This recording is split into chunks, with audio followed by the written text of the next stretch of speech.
অসাধারণ ঝড়, এই ঝড়ের লোড নেওয়া যাচ্ছে না। সুপারস্টার মানে সত্যি সুপারস্টার। সিয়াম আহমেদ, মিশো সবাই সুন্দর, কিন্তু শাকিব খান মানে শাকিব খান। আসলে আমাদের মাঝে কিন্তু এটা যে শাকিব খান সেরা নাকি নিশো নাকি সিয়াম, আসলে এমন কিছু না। তারা তিনজনই সেরা, তারা কিন্তু তিনজন একসাথেই আছে। আমাদের এই ধারণা ভুল যে তাদের মধ্যে দ্বন্দ্ব, এমন কিছু না, তারা সেরা এক কথায়। সাবিনা নূর যদি বলি, মানে বড় পর্দা উনি কিন্তু নতুন, এই অনুযায়ী উনি সেরা অভিনয় করছে। তাণ্ডব করে দিব।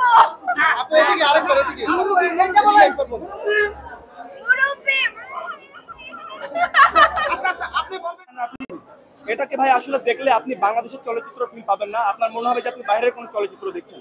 একটা তামিল ভাইবস, একটা হলিউডের মুভির মতো ভাইবস পাবেন। বরবাদ তুফান যা আছে, বরবাদ না শুধু বরবাদ তুফান যা আছে সব ফেল এই তাণ্ডবের কাছে। সাবিলা নূরের সাথে কেমিস্ট্রি মোটামুটি ভালো ছিল, জয়া আহসানেরও দুর্দান্ত অভিনয় ছিল, আর সিয়াম আহমেদের অভিনয় একবারে ফাটাইয়া দিছে। লাস্টে মিশুর লাস্টে একটা ক্যামিও ছিল, মিশুর ক্যামিওর পরে শাকিব খান ফাটিয়ে দিয়ে দিছে। ভাই তাণ্ডব পুরা তাণ্ডব করে দিছে, ভাই তাণ্ডব পুরা তাণ্ডব করে দিছে।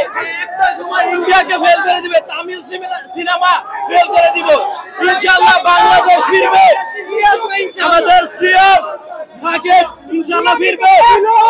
হইছে ভাই, এই সিনেমা মতন সিনেমা আর হয় না। সবাই মিলে একটা ডান্স দাও।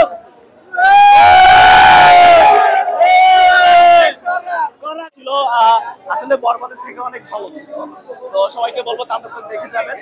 আর বিশুকে রাখার এখানে আমি কোনো খুঁজে পারলাম না, যেহেতু রাখছে সমস্যা না। সিয়ামের এন্ট্রিটা খুব দুর্দান্ত ছিল, সিয়াম অনেক সুন্দর ভালো পারফরমেন্স করেছে, এবং আমরা অপেক্ষা আছি তাণ্ডব 2 কখন আসবে। আমরা তাণ্ডব 2 এর জন্য অপেক্ষা রয়েছি। ছবি তো অসাধারণ ছিল, টুইস্ট আছে, গল্পটা আসলে অনেক অসাধারণ ছিল। বলতে কেমিস্ট্রি ভালো দুজনা। তো আসলে আমি মনে করি যে দুই দর্শক মারামারি না করে, কাটাকাটি না করে মুভিটা দেখা উচিত সবার। সিয়াম ভাই মানে অসাধারণ অভিনয় করছে, বলতে গেলে সিয়াম ভাই অসাধারণ অভিনয় করছে। লুকিং, তারপরে যেভাবে মানে অসাধারণ, অনেক ভালো ছিল সিয়াম ভাইয়ের অভিনয়। সব যারা ছিল সবাই অভিনয় ভালো করছে, 100 যথেষ্ট পরিমাণ চেষ্টা করেছে, মানে এই ইয়াটাকে একদম হলিউড টাইপের লেগেছে। মানে ফাইট সিনগুলো যে ছিল অন্যরকম, অন্য লেভেলের ছিল, হাই লেভেলে সর্বোচ্চ চেষ্টা করা হয়েছে ফাইট সিকোয়েন্স গুলাকে। মানে বোঝা গিয়েছে যে ফাইট সিকোয়েন্সের উপর অনেক টাকা খরচা করা হয়েছে, বিগ বাজেট। এটাকে ভাই আসলে দেখলে আপনি বাংলাদেশের চলচ্চিত্র ফিল পাবেন না, আপনার মনে হবে যে আপনি বাইরের কোনো চলচ্চিত্র দেখছেন। একটা তামিল ভাইবস, একটা হলিউডের মুভির মতো ভাইবস পাবেন। যদি না দেয় তাহলে তো সেই মুভিটা আসলে মাস মাসালা মুভি হবে না। আর এখন কিন্তু বাংলাদেশের মানুষ ওই এফডিসি কেন্দ্রিক বস্তা পচা মুভি পছন্দ করে না, তারা কিন্তু এই টাইপ মাস মশলা মুভি চায়, যাকে বলে এক কথায় কমার্শিয়াল মুভি। তো কমার্শিয়াল মুভি আপনাকে বানাতে হলে অবশ্যই বিগ বাজেট রাখতে হবে, ভালো বাজেট রাখতে হবে, যেটা আমরা বরবাদেও দেখেছি, এবার তাণ্ডবেও দেখলাম। ছবিটা দেখেছি, আমার কাছে খুবই ভালো লেগেছে। এন্ড আই থিংক বাংলাদেশে এই তো শুরু, বাংলাদেশের ভালো সিনেমা আই থিংক সবারই দেখা উচিত। ছবিটা খুবই ভালো ছিল। এসে প্রথম দিকে হতাশ হয়েছে সত্যি বলতে। আমরা সকাল 11টা বাজে এসেছি, 12টার সময় কথা ছিল, কিন্তু সেটা হয়নি, যার কারণে আমাদের খুবই ভোগান্তি হয়েছে, বৃষ্টিতে ভেজা লেগেছে। তারপরে যেহেতু এসেছি, বাসায় ফেরার জন্য তার আসেনি, তাই একদম 3টা পর্যন্ত ওয়েট করে ছবি দেখে আমি খুবই স্যাটিসফাইড। আমি ছবিটা নিয়ে খুবই স্যাটিসফাইড যে এতক্ষণ ওয়েট করেছি এন্ড ওয়েটটা সার্থক হলো।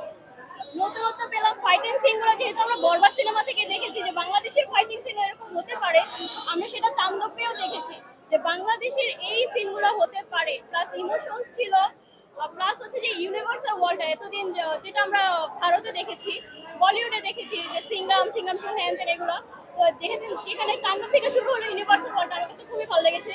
আর অ্যাক্টরদের যাদের ক্যামিও ছিল তারা সাকিব ভাইকে টক্করটার জন্য পুরো বেস্ট দিয়েছে, তাদের টক্করটাও সেই ছিল।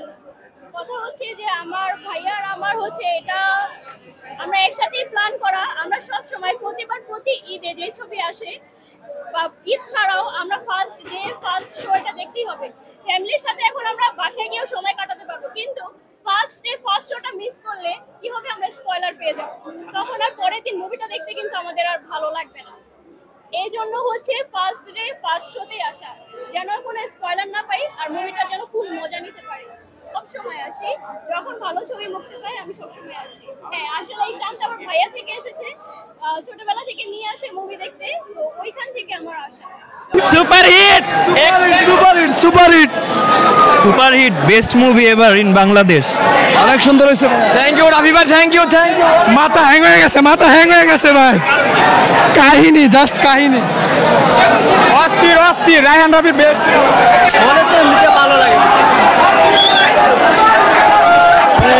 ভালো, অসাধারণ সুন্দর হয়েছে।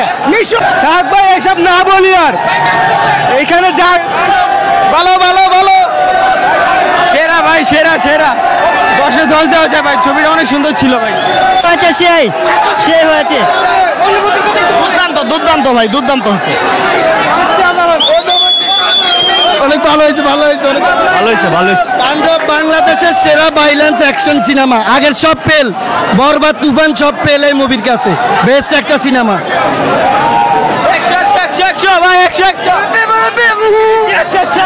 মুভি বাংলাদেশের ইতিহাসের সেরা মুভি।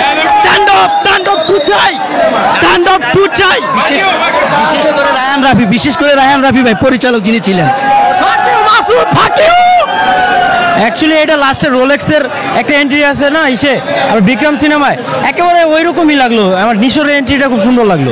আসলে আমার মনে হয় এরকম সিনেমেটিক ইউনিভার্স যদি রায়হান রাফির কারণে সিনেমা অনেকটা আগাচ্ছে এবং চেঞ্জ হচ্ছে, আর ভালো লাগছে ব্যাপারটা। অ্যাকচুয়ালি যে সাকিব খানের জন্য সিনেমাটা দেখতে এসছি এমন না, বাট আমার মনে হয় রায়হান রাফি একমাত্র ডিরেক্টর সামনের দিনে যে রাজমৌলির মতো ওনার নামে, মাক্ষী নামে যেমন সিনেমা চলে, ওনার নামেও সিনেমাগুলো চলবে, উনি এরকম একজন ডিরেক্টর। যে এবং নিউট্রাল অডিয়েন্সও যে আসে, কারণ ফ্যান্স সার্ভিসে তো সিনেমা হিট হয় না, সিনেমা হিট হতে নিউট্রাল অডিয়েন্স টানতে হবে। আর এটা সিনেমেটিক ইউনিভার্স হতে চলতেছে, মানে এটা একটা লাস্টে গুজবাম মোমেন্ট যখন সিয়াম আহমেদ আর লাস্টের রোলেক্সের এন্ট্রির মতো হয়েছে। আপনার আফরান নিশোর ক্যামিওটার জন্য মূলত আমার একটা চিন্তা, নিশোর একটা ইয়া ছিল, ওটা দেখে খুব ভালো লাগছে। মানে এটা টাসেলটা খুব সুন্দর হবে নেক্সট তাণ্ডব 2-তে। মিকাল ভালো কিছু পেয়েছি, কিছু বোঝানোর চেষ্টা করেছে। ভালো ছিল, ভালো ছিল ভাই। টুইস্ট আছে ছবিতে, টুইস্ট আছে ছবিতে, অসাধারণ ছিল, টুইস্ট আছে। মানতে হবে যে গল্পটা আসলে অনেক অসাধারণ ছিল। বলতে কেমিস্ট্রি ভালো দুজনার। তো আসলে আমি মনে করি যে দুই দর্শক মারামারি না করে, কাটাকাটি না করে মুভিটা দেখা উচিত। ফিনিশিং অসাম ভাই, ওরে বাবা, বাংলা সিনেমার ইতিহাসটা পাল্টে দিবে ছবি। সাকিব খান ইজ বেস্ট, ঠিক আছে? আমরা চাই এর পার্ট 2 আসুক। তার জন্য যদি আমাদের 5000 টাকা টিকিট লাগে তাও আমরা দেখবো। এত ভালো একটা ছবি আমার জীবনে মনে হয় না যে সাকিবিয়ানরা কেউ দেখছে। ভাই ভালো ছবি, 500 কোটি 500 কোটি। ভালো লাগছে ভাই।